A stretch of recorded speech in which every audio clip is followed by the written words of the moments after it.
Now, I don't want you to worry. I am about to say the S word, but we'll get through it. Jamie's here to discuss Team Sonic Racing.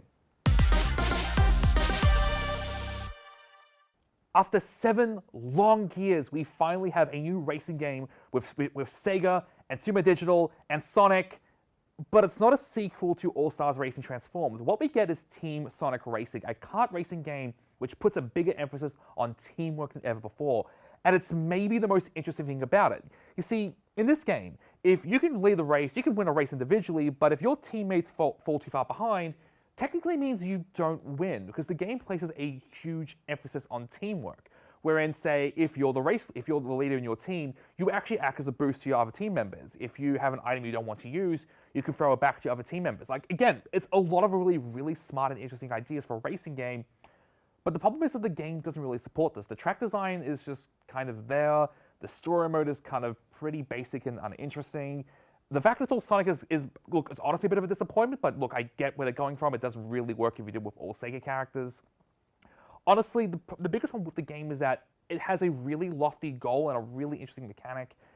It just doesn't really do anything cool with it. Like, it's kind of a bummer following on the last Sumo Digital Racing game where you had, you know, a track design that would constantly evolve over time. You'd have different vehicles. You do all this weird stuff. This is all just cars, and the game doesn't really do much more to support that. It's just kind of a bummer we've waited this long for a new game like this, and it's just kind of there. Now, it has to be said that Sonic Racing Transformed is still one of my favorite all-time kart races. So I'm interested to see that Jamie didn't enjoy Sonic Team Racing as much as one would hope the game would be, because it has such good. How good was Transformed? Like, it was very good. Yeah. Like, it was honestly way better than it should have been. Yeah, and I guess that is the issue with it. Like, I see what they're doing for Team, but it just seems like, it seems to me like it's a lot of good ideas just kind of dumped into, I don't know. It's just like, again, I really wanted to like, because again, Sumo Digital, hey, great stuff. I love that last game. Yeah. And then they have this really cool deal with this team because I love racing games that do weird things with mechanics. And it's a good mechanic. It really is. But just everything about it is just kind of there. Like, at least with Transformed, you had levels that would evolve over time. Yeah. And sure, there was a lot of Sega fan service, and hey, Sonic is what it is. But that's fine. Like, that's fine. I get it. Look, that's honestly, the team mechanic works better for Sonic than it does with just random Sega characters. I get that. That's cool. But just here, it doesn't work. And I think that's kind of a bummer because there aren't that many kart racing games these days, and this is one of them. Well, I guess that is the conversation, is like, have we hit that problem again? I mean, previously when we had all these kart games coming out, and everyone and their grandma was making like a go-kart game, we hit that point where it's like, well, cool, what bullshit gimmick can you chuck into your game to try and make it interesting? And 9 times out of 10, you just made it worse. And that kind of left that middle ground of, here are the best kart games of all time, basically, you know, Mario Kart, Crash. And I would imagine 8 of those top 10 would be mostly Mario Kart, which is crazy. Yeah, and that is it. Like, it's basically a lot of the Mario Kart games. I mean, Crash Team Racing, as much as I don't like Crash Bandicoot, it's still a good game.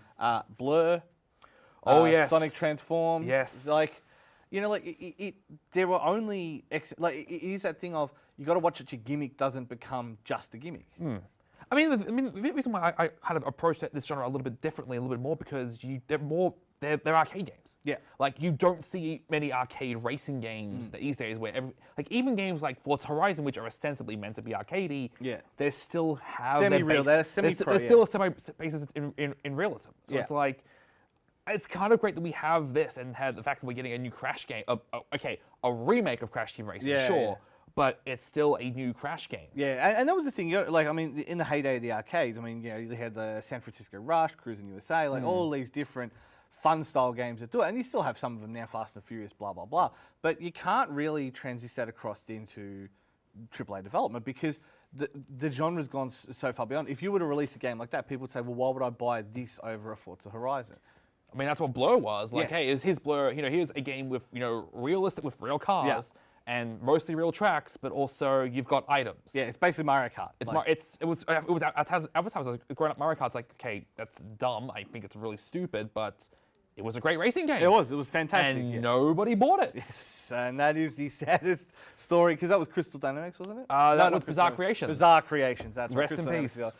Ripping rips indeed, and I guess I mean the other one that kind of gets mentioned, and we kind of forgot is Burnout. But even they're kind of struggling at the moment. You know There has not been a Burnout game. Like the last Burnout game we got was a re-release of Paradise, Yes. and don't get me wrong, Burnout Paradise is a great video game. Burnout went out with a bang. Yes. But I would love a new Burnout game where it is just a pure racing game because I Yes. still play Revenge on my Xbox One because it's backwards compatible. And that game is still pretty freaking rad. Yeah, Not gonna lie. I'm a 2 purist, and I've always been a 2 purist. But like, it was one of my favorite things to do, was just chuck on Burnout 2, Yeah. do the maps over and over again, and just try and beat my time. And Like, it's I still, would just- it's still a good racing game. Yep. Like, even with all the dumb bullshit they added, like, it's still a good, solid, fun racing game. Like, that's something we miss. Like, Yes. everything else is now, I mean, don't get me wrong. I love Forza. I love GT. I love, well, maybe not Project Cars and the sort of Corsa so much, but I love racing games. Yeah. And the fact that we don't see many of these kind of arcadey racing games anymore. You're either a super sim or you're a half sim, but there's no Yeah. silly arcadey ones unless you start going to Mario Kart, and then you're like, And then you pay $2 for a race and like, I'm good. I'm good. pretty much.